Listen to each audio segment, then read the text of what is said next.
some people too, like on the, let's say people are contemplating divorce and they're not sure if this is going to continue to work out or they're ever going to be happy. And then they think, well, you know, I'm getting that's where the attention, like the emotional affairs sometimes come in, and they're like, oh, well, I'm getting attention from so-and-so and this. And I'm always thinking, you know, I don't remember where I heard this. It was many years ago, but someone said it and it's so true. It's like, we usually want 70% of, like, the person is 70%, let's say, the person that we marry, of everything we want. But that 30% that we don't have, that person doesn't have, we're going to seek that 30% out and other things. Well, that guy, he's showing me attention at the gym. He's telling me I'm beautiful. He's doing this because my husband doesn't ever tell me I'm beautiful. So we're seeking out just that, what you think you're missing, but you're actually looking at the small percentage versus the 70% that you're actually getting at home. So he could be a provider, you know, a good father, you know, there for you, doesn't cheat, doesn't do all these things, but you know what? He's kind of lazy, or, you know, he doesn't read your mind and do, like, take out the trash or just offer to cook for you, bring you flowers. But then this other guy's like, oh, baby, I'd bring you flowers. Or wants to wine and dine you. And then that starts to, in the cycle, and I've seen this before, it's like they're seeking out. And I'm like, okay, when you break it down and people come to us and they're like, obviously it's confidential and stuff. And it's like, you know, I'm talking to this guy, I'm married and stuff. And I don't judge them. Obviously, like, hey, you're in this situation for a reason, but let's break it down. What is it that you're seeking out? And it always comes down to, if you break it down what your husband's giving you, and then with this other person, they're giving you that small percentage. Those things that your husband, what if your husband, have you communicated exactly what you need from him? Have you, you know, done the therapy work? So it's funny, like, you made me think of that, is that I noticed that is very common. And even in my own marriages, it's like, you think about that sometimes. It's like, man, this guy, he's not ambitious like I am. I really want an ambitious man.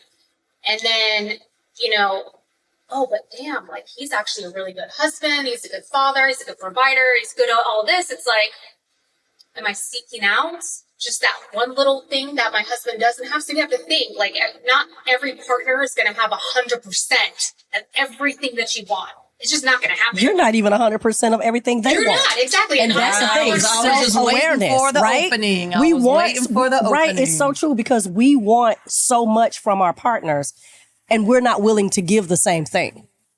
To ourselves. First. Yeah. That's the bottom line. Right. And I was like, hearing your language and you say seeking out, I'm like, why? Why are we seeking anything from anybody else? Yeah. And that's where I go again. And I say, and a lot of it too is, you know, we see things as we are, you know, not as who they are. And that's the thing. So of course, you know, and, you know, I know y'all's relationship, you know, I know your significant others and everything. And it's funny because I think, Nella, if you were married to you, Lord Jesus, oh my God. You know what I mean? Don't even say it. That's what I'm saying. You I'll know, divorce myself. That with me too. It's like, and that's what I'm saying. Sometimes I'm like, oh, okay, no, thank you. Because, I'm a piece of work. I'd be fighting myself every day. I'd be like, that's what I'm saying. Down. So, but think about it now. And here's the thing. And it's like, it's when we're under stress, because, you know, I teach the vulnerability stress model. And where do we go? Because that's that whole bell curve. And so we're all good. We're like, well, we were fine. We were good. What chapter are we on? What page are we on? Well, we were good there. But things are happening. People are losing jobs. You get in a car accident and the kid this and kid this. Well, and here's the thing. Everybody starts to go into their maladaptive. You know, some people go anxiety, some people go avoidance, and we can talk about attachment styles. Shutdown, isolation. You know, and then what happens is that if you don't know that within yourself, you double down on that. And that pattern of behavior is still here, but you've got anxious that's coming after you and avoidant that's running the other way. And you go, but he and she and she. And I go, yeah, but you guys are really good at it. You're really good at it because this is a pattern of behavior. And that's what I'm saying. And so, but it really, but we were good yesterday. Well, you guys were on the beach having a cocktail, looking at the water. There was no stress. Nope. No. you know, and that's the Yeah. thing. Or, you know, and I even talk about stress because I'm like, there's distress and there's eustress, but there stress is stress. You know, oh, well, you know, we're not doing so. I think we're going to have a baby. I'm like, please Oh don't. gosh. Please don't even get a dog. Don't get how about not even a hermit crab at this point in time? Can we please Don't even get a not? turtle, please. I mean, and that's what I'm saying. But everybody keeps thinking it's out there. And I go, no, baby. Like, what's going on here? And so I always use, especially when I'm working with couples that have kids. And I love, this is one of my favorite analogies. I go, think about it like this, because it's always the, you know, well, we and the why and the how come. And I go, think about it like this. I said, your child, God forbid, I hate putting it in the universe, but something happened with your child. You're not thinking, did that child do his homework today? Did that child, you know, you're thinking, oh my gosh, how fast can I get to that kid? You know, what are we going to do? We want to do whatever we can to love that baby and support that baby and show up for that baby, because we know that that's our child and we are so confident in that. I said, but when you have your partner, the first thing that happens, instead of going, what can I do for you? It's, oh, the last time I said that, or the last time this happened, I got hurt.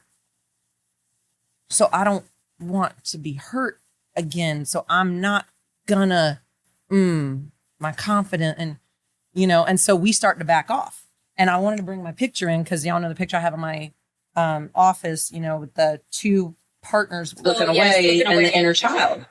We're all operating from the inner child. Yeah. When you talk about, I'm like, we got to get to the root. Yep. We have to. Gotta acknowledge it. We gotta acknowledge that piece of our past, you know, and I get it. A lot of people don't want to go backwards. They want to go like, a lot of people aren't ready Right, to like they're dig not. deeper and say, yes, I had a horrible, and I saw a horrible marriage with my parents or whatever it was. It's like, okay, but that is still a part of you. It's still who, you know, it shaped who you were, how your brain developed if it was young, you know, a young age. So, you know, what is it that you see? And then like I said, there are patterns, like, you know, young women or or men that are like, oh, a failed relationship. Well, okay, let's see the similarities with all these relationships. They're all ending the same way. You're They're finding all out starting the same way. they're starting the same way. You know, they have some of the same traits. Okay, so there's something there. Let's connect the dots. And it's like, once they do that work, and, you know, I've done even that, my work, you know, I was divorced and, you know, I got married extremely young, too young, and didn't know who I was and didn't know why I chose, you know, the person I chose. And, you know, in hindsight, I was like, I didn't even know who I was at that time. Yeah. So, but doing the work later on of why I made those choices in that young age, and even now, even when I started to date again,